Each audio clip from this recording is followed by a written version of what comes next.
Thank you, Chelsea, and thank you all for coming here to see our presentation. I hope you find it interesting and enjoyable.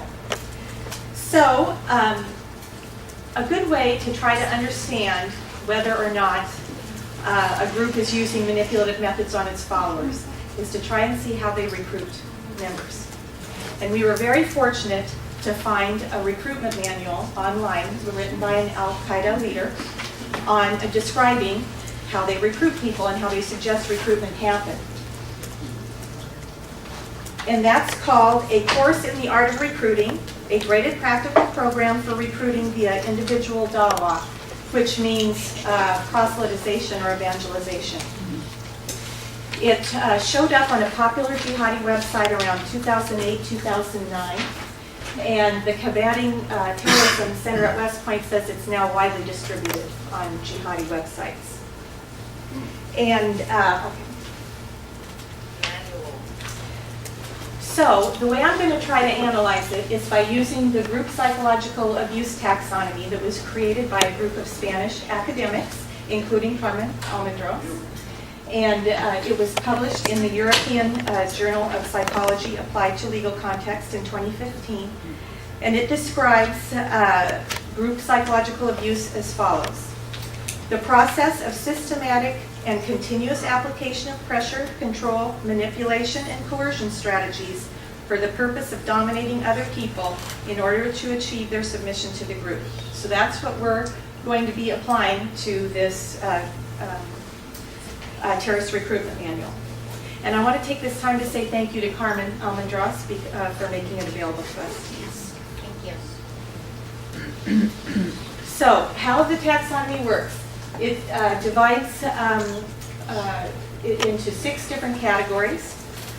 Isolation, control and manipulation of information, control over personal life, emotional abuse, indoctrination in an absolute belief system, and imposition of a single and extraordinary authority. And underneath this, it further divides into 26 subcategories. So an example of a subcategory of in control over personal life would be control over time and activities, or control and inspection of behaviors, for example. So the recruitment manual talks about 5 stages of recruitment. And those stages are, the first stage is when the recruiter makes a list of potential recruits and evaluates them for suitability. The second stage involves developing a friendship with the potential recruit. The third stage is where they encourage the religious observance in the person, including upping their sense of religiosity and encouraging them to make their religious observance a focus of their daily life, daily prayers and Quran reading and so forth. The fourth stage is indoctrination, where they list the ideas and doctrine that justify the violent goals and behavior of the group. And the fifth stage is where they become active. They go from talking about it to actually taking action and engaging in these violent behaviors. So how I'm going to do this, I'm going to go through each stage of the recruitment manual. And I've picked out different places in the manual where I think these group psychological abuse strategies are being employed. And so I'm going to compare them using the taxonomy. So, for example, one of the first things that they say right out of the chute is, when you're talking to these recruits, do not mention Al-Qaeda. Don't talk about jihad. They say if you're recruiting more than one person, don't introduce them to each other, and don't let your recruits know any other members of our group during the first stages. Well, it's a terrorist organization. So, you know, they're engaged in illegal activities, countries all over the world are hunting them down. You can easily see why they value this secret, being, you need to be so secretive and so forth. But we also know control and manipulation of information is a group psychological abuse strategy. So they also say, don't change this recruit suddenly. Take them through the stages slowly and in order, so that the person doesn't return to their period of ignorance. Well, this idea of, before you got involved with the group, you were ignorant, now you're enlightened, that's part of indoctrination, specifically negative reconstruction of the past. They also say, remove him from his bad environment. Put him in a good environment that would encourage his faith, and occupy as much of his time as you can with things like books, videos, pamphlets, paraphernalia, and propaganda. That's an expression, I think, of two things: control over time, and also isolation, in that they're trying to put the recruit in the vital space of the group.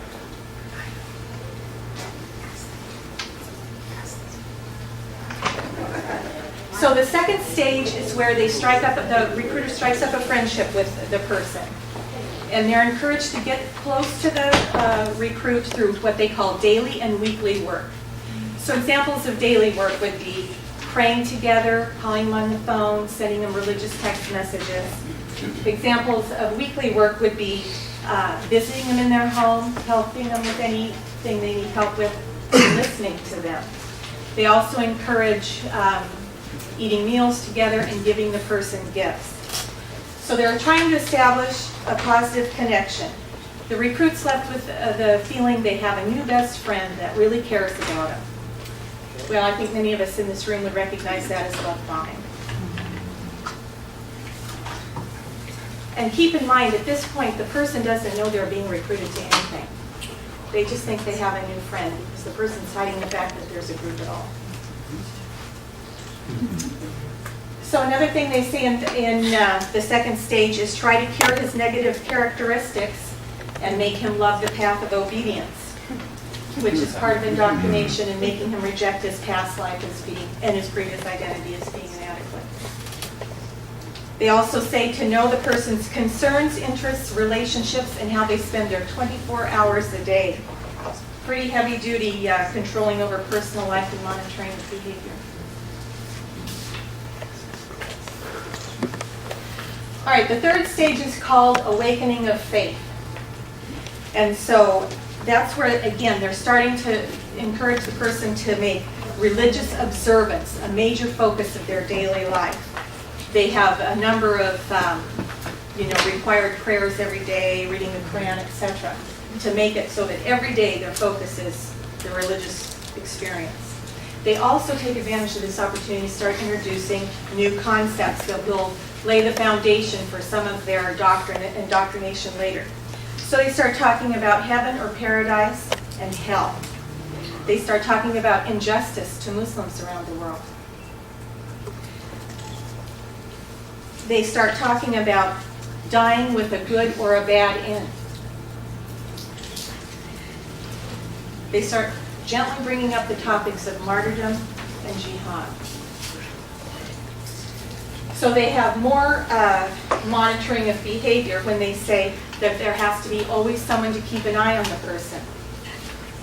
They use emotional abuse and starting to scare the subject when they start associating rewards and punishments with martyrdom and jihad. So they say, when he knows that jihad will rescue him from the horror of the day of judgment, the result will be that he desires and hopes for jihad. They encourage the showing of video clips that they call them Mujahideen Advisory Council meetings, that they claim shows true Islamic brotherhood. So that's part of imposition of single and extraordinary authority, implantation of belief in the special qualities of the leaders. So these people have the true Islamic brotherhood, as opposed to those other people whose Islamic experience isn't up to par. So, in order to determine whether or not they have, the person is proceeded to where they can safely go on to stage 4, they have a set of questions called Survey of Success, where they ask questions of to try and determine if the recruit, to measure how much they're identifying with the doctrine, compliance, and rules and symbols of their behavior, which is part of indoctrination. So they ask questions like, Is he glorifying God in the way he talks? Is he using the terms that they use in their speech? Is he praying without being prompted? Is he longing to sacrifice something for the group? Is he learning to love jihad and love the mujahideen, which are the fighters? So the point of stage 3, all is goes to for one purpose, really. And that is to ensure all the means come to one end, that jihad is the only salvation and solution. So the 4th stage is where they really get into heavy-duty indoctrination. This is where the recruiter drives home the theories and ideas that justify their violent jihad. So they talk about the obligation and duty of Muslims to prepare for and participate in jihad, including violent marching against the crusaders and the apostate lackeys, they call it enemies. This is part of indoctrination, specifically imposing the doctrine above people and the law and justifying illicit means to achieve their goals. They teach a concept called disbelief of the ruler who governs by other than what Allah revealed. So what this means is, okay, so in their mind they say only God has the ability to provide or to make rules and laws and judgments. So any other government that attempts to do so is violating the respect for God and usurping God's authority. And that includes other governments too. So of course they believe only their version of Sharia is the correct and accurate one. That other governments are unacceptable and democracy is unacceptable. It's ruled by the people, can't have that, it has to be ruled by God. So you can see where this is going. Only an Islamic caliphate that follows their version of Sharia law is what honors God, and everything else is unacceptable. And they have to forcefully establish this and defeat others. So this is an example of the group psychological abuse strategy of establishing a single and extraordinary authority that holds all power, must be obeyed unquestionably. They also talk about the dynamic of an in-group and out-group. So their in-group is owning the truth and superior to all others. The out-group, unacceptable, not good enough, and okay to kill. They have a concept they teach called allegiance and disavowal. So the question is, who's your allegiance to? Who are your true brothers? Who are your enemies?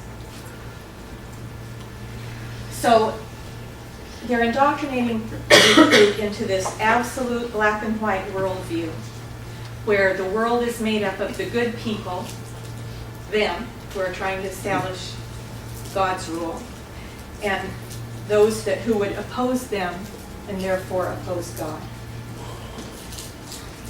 Now, the leader or the author of the recruitment manual says that he realizes that this stage is best done in a group. Not surprisingly. He knows that's not always possible, so he suggests as an alternative to showing them bin Laden videos. He says the goal is for the candidate to reach this point until he feels that these are his leaders, that he loves them, yearns to hear news about them, and even uses quotes from their speeches and agrees with them in their opinions. So this is a time they encourage the recruit to go on jihadi forums, to find friends on jihadi forums, and to use the internet to start proselytizing themselves. The end result, according to the manual, should be that the candidate requests and wants jihad. So the last stage is where they call it the stage of active characteristics. So they've taken the recruit down this path until they're wanting jihad and thinking it's their own idea to do it. And this is where they persuade the recruit that jihad is actually doable. And that they can go from talking and hearing about other people doing it to taking action themselves. This is an expression of the group psychological abuse strategy. Emotional abuse demands for effective and enthusiastic commitment to the group's goals. At this point, they're referring the recruiter to another book called The Global Islamic Resistance Call, where they go into details about how they can learn to, carry out violent actions. So from this review of the 5 stages, we can see Al-Qaeda uses all 6 of these categories of psychological abuse strategy in their recruitment manual. So we're hoping that to continue doing more research and that others will do research on not just the indoctrination part, but other aspects of Al-Qaeda involvement. And now I'm going to turn it over to Chelsea.